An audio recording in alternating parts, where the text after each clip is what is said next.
Angel Island, the picturesque 1.2 square mile island off the coast of the San Francisco Bay, may seem unassuming at first glance. However, it holds a dark past.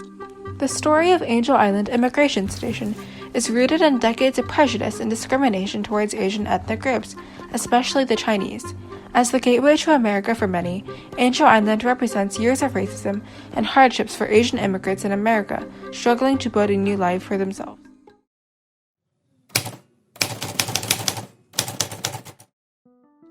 Chinese immigration began with the American Gold Rush.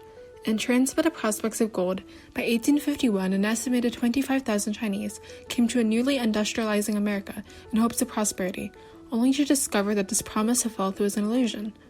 Mining was dangerous and gold was scarce. Many found that jobs were difficult to find, and often they were unable to even get food to eat. Left with no other options, the desperate immigrants were exploited by America's growing railroad companies, who were in need of cheap labor.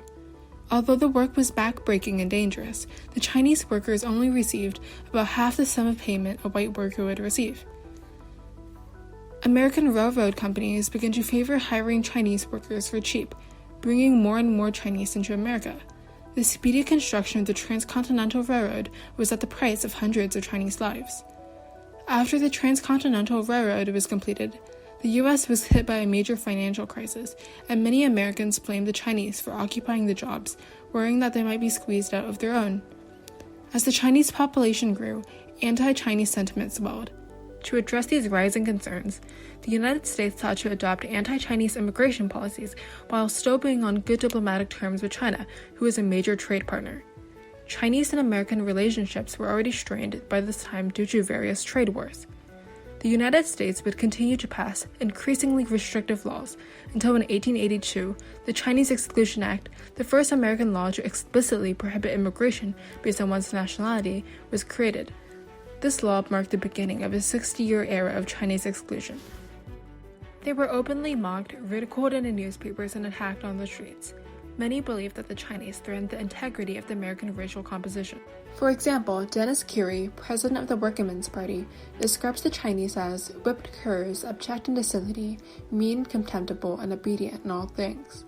He believes that they have malicious intent to further widen the bridge between the rich and the poor, and still further degrade white labor. However, on the other hand of the debate were those who believed in diversity and equality, such as renowned abolitionist Frederick Douglass. In his 1869 speech, he stated, "We should welcome to our ample continent all nations, tongues, and peoples, and as fast as they learn a language and comprehend the duties of citizenship, we should incorporate them into the American body politic." He also argues that many of America's accomplishments were due to the efforts of immigrants, and that many Americans are of mixed descent themselves.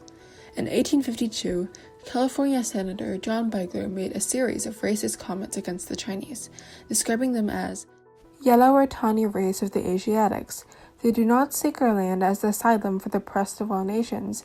They come to acquire a certain amount of the precious metals, and then return to their native country. In response to this, Habwa and tongue-in-cheek, two Chinese merchants, wrote, "The poor Chinaman does not come here as a slave. He comes because of his desire for independence. He is industrious and honestly repays them." The response was published in several San Francisco papers. In addition, Chinese railroad workers organized the biggest labor strike at the time in 1867. The Chinese were not just submissive and obedient workers, as the Americans thought. They fought and debated for their rights and their place in American society. These prejudices against the Chinese did not deter many from immigrating. Over the next years, there would be a slow trickle of the few Chinese that dared to come to America for a better future even after the allure of the gold rush had long ended. Although laborers were banned, family members of existing Chinese citizens in America, diplomats, students, and merchants were still allowed. Note that this all could have been prevented if the United States government passed minimum wage labor laws. However, these laws would only be passed 50 years in the future. In 1910, Angel Island Immigration Station was opened. Conditions in Angel Island were dirty and cramped. The immigrants were forced to endure long interrogations that could even span over the course of years. Even though it was dubbed the Ellis Island of the West, Angel Island was not similar to the Western Immigration Station. While Angel Island mostly processed East Asian immigrants, 97% of which were Chinese, Ellis Island welcomed European immigrants, such as those from countries like France and Italy. These European immigrants were seen as easier to assimilate and desired in contrast to the Chinese. These conditions were also pressing on the immigrants' mental health. Records have shown how one woman even committed suicide upon the news that she and her sons would not be landed. Additionally, poems written in Chinese have been found engraved on the walls of the barracks, describing their suffering and anguish while being trapped in the station. One poem reads, "How was I to know that I would become a prisoner suffering in the wooden building? The barbarian's abuse is really difficult to take." These poems give a haunting, somber description of the detainees' experiences at the station.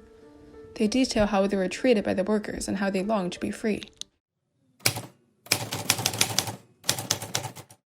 The 1906 San Francisco earthquake led to much of the city records being lost. Using this to their advantage, thousands of Chinese immigrants claimed to be born in the United States as citizens. Because the Chinese could not naturalize as citizens until the Exclusion Act was repealed in 1943, this was especially relevant because it allowed them to use their citizenship to bring over their children. However, many Chinese took this opportunity to make money by selling the paperwork, instead, or additionally, bringing a stranger from China with them to America. This person would have abandoned their family name and assumed a new false identity as the child of this father, thus the name Paper Son. To get past the interviews, they would need to remember very specific details about their fake life, such as, where was your rice stored in the village, or how close were the rice fields and the houses. The answers would then be compared with the other family members to make sure that they were legitimate. The Paper Sons would be given coaching books. These coaching books listed each answer that they should give the examiners, and they were memorized and then thrown away. Even staff would often be a part of these schemes. They were sometimes paid to sneak the matching answers whenever they could. Today, Angel Island is an important historical landmark, national park, and museum. One of its main exhibits are the poems carved on the walls of the barracks. For the Chinese community, it symbolizes the discriminations and hardships that needed to be overcome in order to survive. Many of the immigrants settled in towns and cities scattered across the country, although much of the population lived in California. The immigrants clustered together, forming ethnic enclaves, most notably San Francisco Chinatown. Chinatowns are also scattered across the country, such as in many large cities such as New York and Chicago. Whereas white businesses shunned the Chinese, they were able to become self-employed by starting small businesses in the Chinatowns. Community organizations in these enclaves began providing the services that would have come with U.S. citizenship, such as a legal representative and health services. The thriving businesses and tight-knit communities of Chinatown were molded by the very racism that drove them away.